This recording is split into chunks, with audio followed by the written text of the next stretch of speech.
मेरे प्यारे दोस्तों, मित्रों और साथियों, सादर नमस्कार।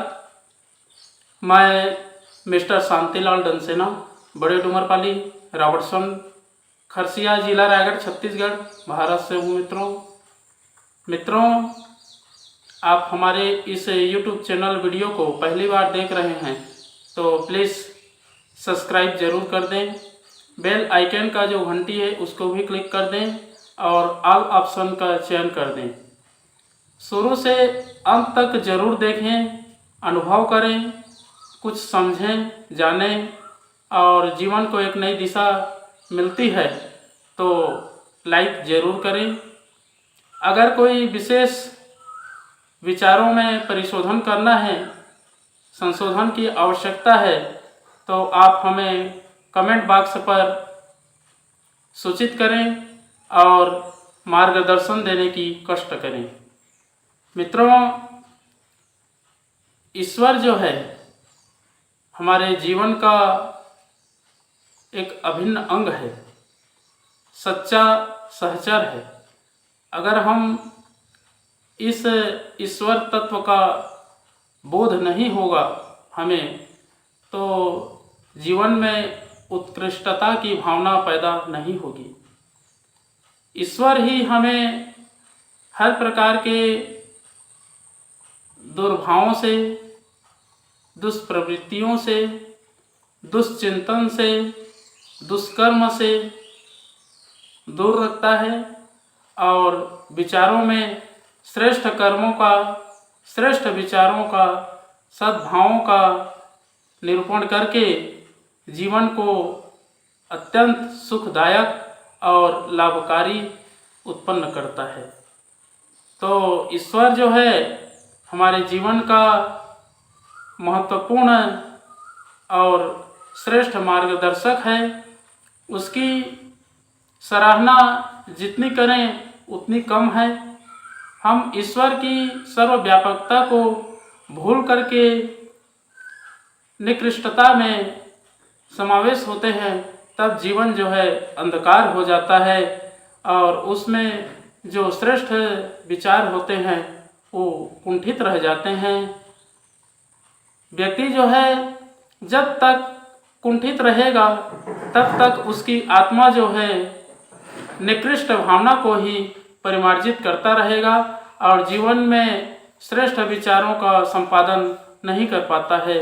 तो मित्रों, अगर हम ईश्वर की सर्वव्यापकता को समझें, उसकी विचारधारा, उसकी श्रेष्ठता, उसकी उपलब्धता को जानें, समझें, अनुभव करें, तो देखेंगे जीवन में हर तरह के बाधाएं, विपदाएं, परिस्थितियां, स्थितियां, जो भी निकृष्ट भावनाएं आती है वो स्वतः ही संशोधन होकर के उत्कृष्टता की ओर अग्रसित हो जाती है, जिससे व्यक्ति का जीवन, व्यक्ति का निर्माण संभव हो पाता है और श्रेष्ठ कर्तव्य करने का एक महान अवसर मिलता है।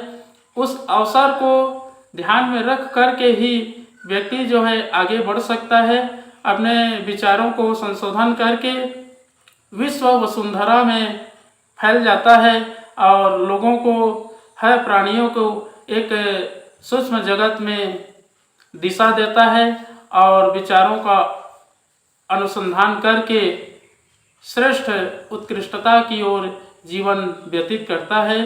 तो मित्रों, अगर हम जीवन में हर प्रकार के दुर्भावनाओं का परित्याग करना चाहते हैं तो उसमें श्रेष्ठ विचारों का समावेश करना होगा और अपने आप को परिपक्व बनाना होगा। जब तक हम परिपक्व नहीं बनेंगे तो परिपूर्ण सफलता हमें प्राप्त नहीं होगी। इसके लिए विचारों का संशोधन करना, कर्म का सद्व्यवहार के साथ में प्रस्तुत करना और अपने बुद्धिमत्ता का नियोजन करना ही व्यक्ति का विशेष जीवन होता है और इसमें हर प्रकार के उत्कृष्ट भावनाओं का संशोधन करके ही हम एक नई जीवन को जी सकते हैं और दिशा भी मिल सकती है, जिस दिशा में चल करके मनुष्य जाति का अवलंबन हो जाता है। तो मित्रों, इन सब चीज़ों का संशोधन करने के लिए गायत्री महामंत्र और महामृत्युंजय मंत्र का उच्चारण तो मेरे साथ साथ में करते ही बनता है। ओम भूर्भुवः स्वः तत्सवितुर्वरेण्यं भर्गो देवस्य धीमहि धियो यो नः प्रचोदयात्। उस प्राण स्वरूप दुखनाशक दुख सुख स्वरूप श्रेष्ठ तेजस्वी पापनाशक देव स्वरूप परमात्मा को हम अपनी अंतरात्मा में धारण करें। वह परमात्मा हमारी बुद्धि को सत्मार्ग की ओर प्रेरित करे। ओम हौम जूम सह ओम भूर्भुवः स्वः ओम त्र्यंबकं यजामहे सुगंधिं पुष्टिवर्धनम् उर्वारुकमिव बंधनान् मृत्युर्मुक्षयमामृतात्। ओम स्वः भुवः भुव ओम सह जूम हौम ओम मृत्युंजय महादेव त्राहिमां शरणागतं जन्म मृत्युजरा व्याधि पीड़ितं कर्म बंधनाय। ओम असंभवं संभव कर्तुमुद्यतं प्रचंड झंझाविरतिरोध सक्षमं युगस्य निर्माण कृते समुद्यतं परम महाकालमं नमाम्यहम्। कर्पूर गौरम करुणावतारम संसार सारम भुजगेन्द्रहारम सदा वसंतम हृदयारविंदे भवम भवानी सहितम नमामि। ओम अस्तो मा सद्गमय तमसो मा ज्योतिर्गमय मृत्युर्मामृतं गमय।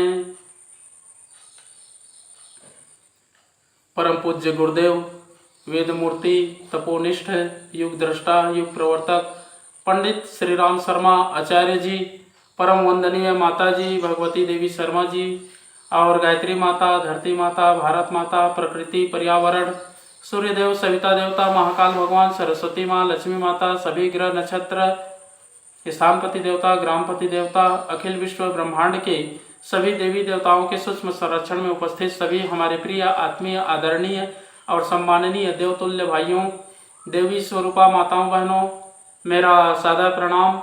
ऋषि चिंतन के सानिध्य में से आज का जो महत्वपूर्ण मूल सुविचार है आपके पास लेकर के प्रस्तुत करने का प्रयास कर रहा हूँ। आज का सुविचार है मित्रों, ईश्वर हमारा सच्चा जीवन सहचर है। बहुत ही अनमोल और महत्वपूर्ण सुविचार है। अनेक लोग जरा सा संकट आते ही बुरी तरह घबरा जाते हैं, हाय हाय करने लगते हैं, निराश और हतोत्साहित होकर ईश्वर के प्रति अनास्थावान होने लगते हैं। यह ठीक नहीं है। आपत्तियों संसार में सहज संभाव्य है, किसी समय भी आ सकती है, किंतु उनसे घबराना नहीं चाहिए। उन्हें ईश्वर का अपने बच्चों के साथ एक खेल समझना चाहिए। जैसे कोई कागज का भयानक या भयावह चेहरा लगाकर कभी कभी बच्चों को डराने का विनोद किया करता है, उसी प्रकार ईश्वर भी संकट की स्थिति लाकर अपने बच्चों के साथ खेल किया करता है। उसका आशय यही होता है कि बच्चे भयावह स्थितियों के अभ्यस्त हो जाएं और डरने की उनकी आदत छूट जाए। वे संसार में हर संकट का सामना करने के योग्य बन जाएं। आपत्तियों को ईश्वर का खिलवाड़ समझकर डरना नहीं चाहिए। मित्रों, आपत्तियों उन्हीं के लिए भय का कारण बनती है जो ईश्वर विश्वासी नहीं होते। उनमें ईश्वर के मंगल मंतव्य का आभास नहीं देखते। अन्यथा संसार की किसी भी परिस्थिति से डरने का कोई कारण नहीं। जिसे ईश्वर की कृपा में विश्वास है, उसकी सर्वशक्तिमत्ता में अखंड आस्था है, जो उसे अपना स्वामी, सखा और माता पिता समझता है, उसे किसी घात से डरने का क्या अर्थ है। डरना तो उसे चाहिए जिसने उस सर्वशक्तिमान का साथ छोड़ दिया है। बहुत बहुत धन्यवाद मित्रों। अगले बार नए विचार लेकर के नए वीडियो के साथ में आपके पास फिर प्रस्तुत होंगे। सदा नमस्कार।